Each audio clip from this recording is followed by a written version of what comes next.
Halo semua, kami dari mahasiswa KKN Universitas Udayana Desa Dangin Puri Kelot. Kali ini kami akan menyampaikan materi kelas 5 SD. Selamat menyaksikan. Oh ya, sebelum ke videonya ada informasi nih. Jangan lupa ditonton, diperhatikan baik-baik, dan dipelajari juga ya. Karena nanti kita akan berikan pertanyaan dan bisa dijawab oleh kalian dan akan mendapatkan reward atau hadiah dari kita loh. Langsung aja yuk ke video pembelajarannya. Organ pernafasan manusia dan hewan. Organ pernafasan manusia. Bernafas merupakan perbedaan antara makhluk hidup dengan benda mati. Organ pernafasan manusia terdiri dari hidung, tenggorokan, dan paru-paru. Hidung merupakan alat pernafasan manusia yang terletak paling luar yang merupakan tempat untuk jalan masuknya oksigen dan tempat keluarnya karbon dioksida. Pada bagian dalam hidung terdapat adanya rambut halus dan juga selaput lendir. Fungsi dari rambut halus untuk menyaring udara, sedangkan fungsi selaput lendir pada hidung untuk menangkap benda asing yang masuk. Di dalam rongga hidung terdapat adanya alat untuk pengatur suhu, juga mengatur kesesuaian suhu tubuh dan kelembapan udara. Tenggorokan adalah bagian dari leher yang terdiri dari faring dan laring. Tenggorokan memiliki sebuah selaput otot yang dinamakan epiglotis yang berfungsi untuk memisahkan esofagus dari trakea dan mencegah makanan dan minuman untuk masuk ke saluran pernafasan. Paru-paru sebenarnya merupakan sekumpulan dari gelembung alveolus. Letaknya di dalam rongga dada di atas sekat diafragma. Diafragma adalah sekat rongga badan yang membatasi rongga dada dan rongga perut.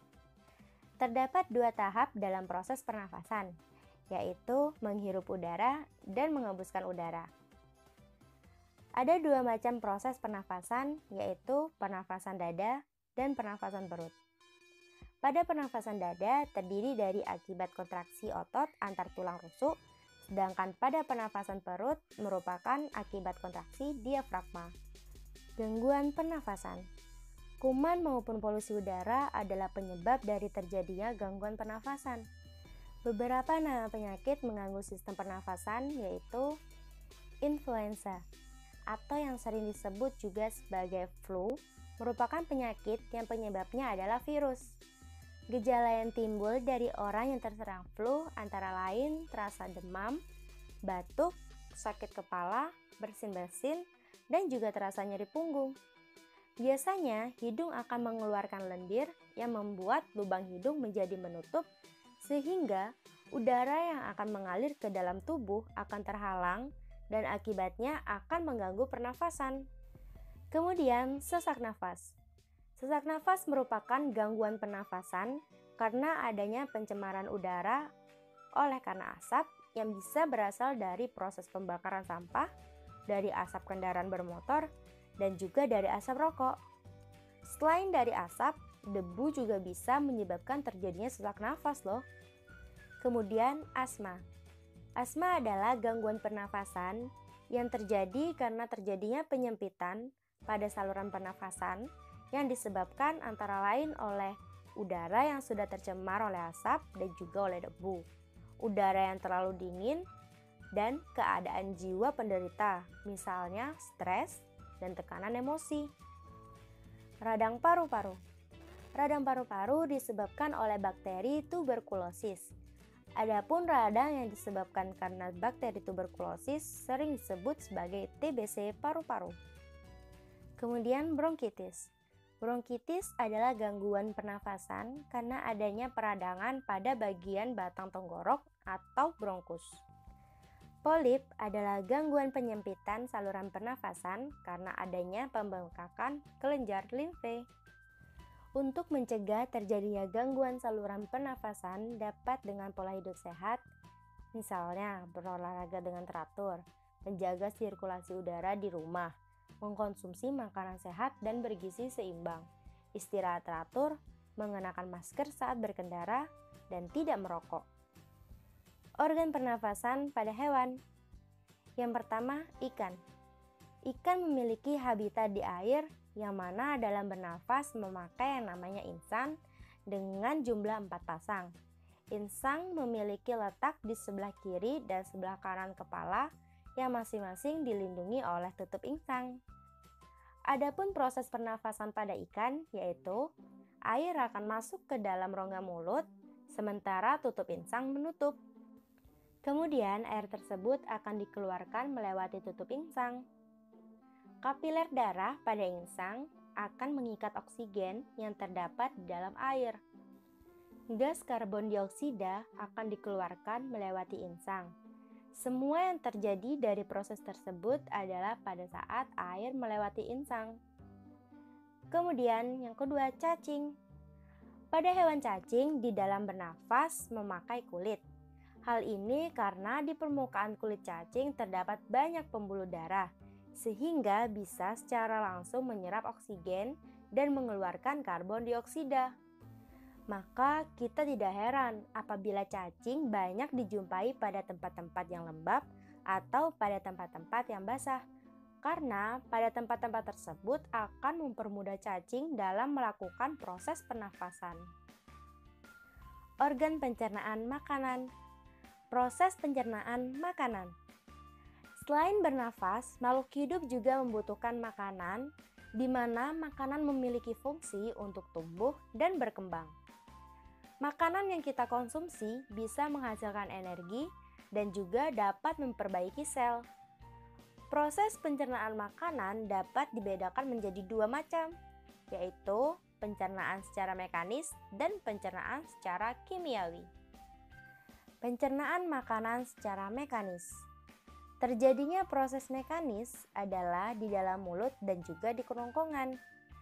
Pada proses tersebut dilakukan melalui gigi-gigi yang kuat dan pada saat lewat kerongkongan, makanan akan diremas-remas oleh dinding kerongkongan. Pencernaan makanan secara kimiawi. Pada proses kimiawi terjadinya di dalam mulut, lambung, dan juga di dalam usus. Proses kimiawi dibantu oleh enzim. Dengan adanya enzim tersebut, maka akan memudahkan makanan menjadi terurai sehingga tubuh akan mudah untuk menyerapnya. Susunan alat pencernaan.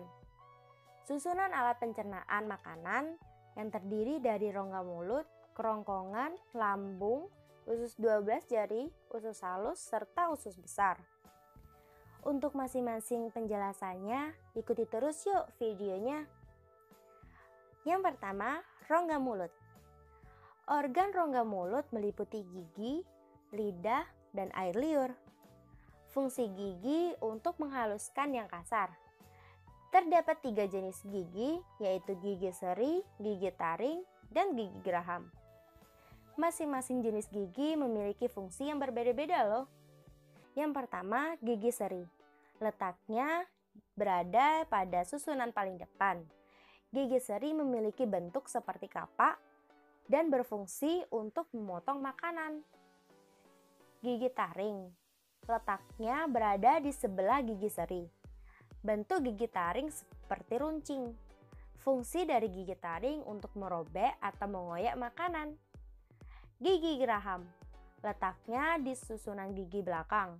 Memiliki bentuk permukaan yang lebar dan bergelombang. Fungsi dari gigi geraham untuk mengunyah makanan. Kemudian lidah. Lidah terletak pada bagian dasar dari rongga mulut. Fungsi dari lidah untuk mengatur dari letak makanan pada waktu kita sedang mengunyah. Selain itu, lidah juga membantu dalam menelan makanan loh. Kemudian kelenjar ludah. Kelenjar ludah akan menghasilkan air liur. Terdapat 2 bagian kelenjar ludah, yaitu kelenjar ludah bagian atas dan kelenjar ludah bagian bawah. Air liur akan melicinkan dan juga akan membasahi makanan sehingga kita mudah untuk menelannya. Di dalam air liur terdapat enzim peritalin atau amilase. Fungsi enzim amilase untuk mencerna karbohidrat secara kimiawi. Hal ini dapat kita buktikan dengan mengunyah nasi yang semakin lama akan terasa manis. Enzim amilase akan mengubah zat tepung menjadi zat gula. Kemudian kerongkongan. Kerongkongan adalah saluran yang merupakan penghubung rongga mulut dengan lambung. Terjadi gerakan meremas-remas atau gerakan peristaltik di dalam kerongkongan yang dilakukan oleh dinding kerongkongan. Celah dari kerongkongan panjangnya sekitar 20 cm yang seperti lorong. Kerongkongan memiliki kelenturan yang sangat elastis sehingga saat mendorong makanan yang kita makan masuk ke dalam lambung. Kemudian lambung. Lambung berada di dalam rongga perut sebelah kiri atas. Makanan yang masuk ke lambung akan diaduk-aduk oleh dinding lambung. Pencernaan yang terjadi di dalam lambung adalah secara kimiawi. Getah lambung dihasilkan oleh lambung mengandung enzim pepsin yang berfungsi untuk mengubah protein menjadi pepton. Kemudian enzim renin yang memiliki fungsi mengendapkan protein susu menjadi kasein. Kemudian asam klorida, fungsinya untuk membunuh kuman dan mengasamkan makanan. Kemudian usus 12 jari. Panjang usus 12 jari sekitar 12 jari orang dewasa. Pencernaan yang terjadi di dalam usus 12 jari karena adanya bantuan getah pankreas dan getah empedu. Getah pankreas dihasilkan oleh kelenjar pankreas. Fungsi getah pankreas untuk proses memecah berbagai makanan, sedangkan getah empedu dihasilkan oleh hati. Fungsinya untuk mencerna lemak. Enzim-enzim yang terkandung dalam getah pankreas yaitu enzim amilase yang berfungsi untuk mengubah zat tepung menjadi zat gula, kemudian enzim lipase mengubah lemak untuk menjadi asam lemak, kemudian enzim tripsin mengubah protein menjadi asam amino. Kemudian usus halus. Usus halus merupakan usus terpanjang dari saluran pencernaan. Proses pencernaan di dalam usus halus berlangsung cukup lama sehingga terjadi secara sempurna. Pencernaan makanan sampai menjadi sari-sari makanan. Penyerapan dari sari-sari makanan berlangsung di dalam usus halus. Kemudian usus besar. Panjang dari usus besar kurang lebih sekitar 1,75 meter. Sedangkan untuk besarnya sekitar 2 kali dari usus halus. Di dalam usus besar terjadi penyerapan atas sisa-sisa makanan dan penyerapan air.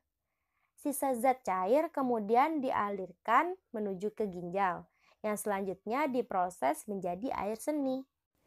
Terdapat bakteri pembusuk di dalam usus besar kita, yang mana bakteri pembusuk tersebut untuk membusukkan sisa makanan menjadi kotoran. Bahan yang telah dibusukkan oleh bakteri berwujud kotoran.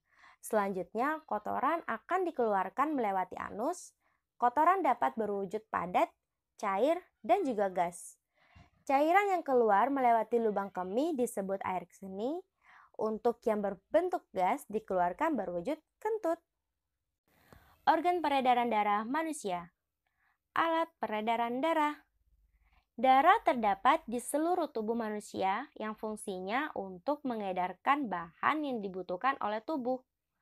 Bahan-bahan yang dibutuhkan tersebut antara lain berupa oksigen, bahan makanan, dan lain-lain. Alat peredaran darah di dalam tubuh terdiri dari jantung. Jantung memiliki fungsi untuk memompa darah ke seluruh tubuh. Letak jantung berada di rongga dada sebelah kiri yang terlindungi oleh tulang rusuk. Adapun untuk ukuran jantung orang dewasa sebesar kepalan tangan yang beratnya sekitar 300 gram. Bagian jantung terdiri dari 4, yaitu serambi kanan, serambi kiri, bilik kanan, dan bilik kiri. Terus di mana letak katup jantung? Letak katup jantung terletak di antara bilik dan serambi yang merupakan pintu penghubung. Pada katup jantung akan bekerja membuka dan menutup sesuai dengan denyut jantung.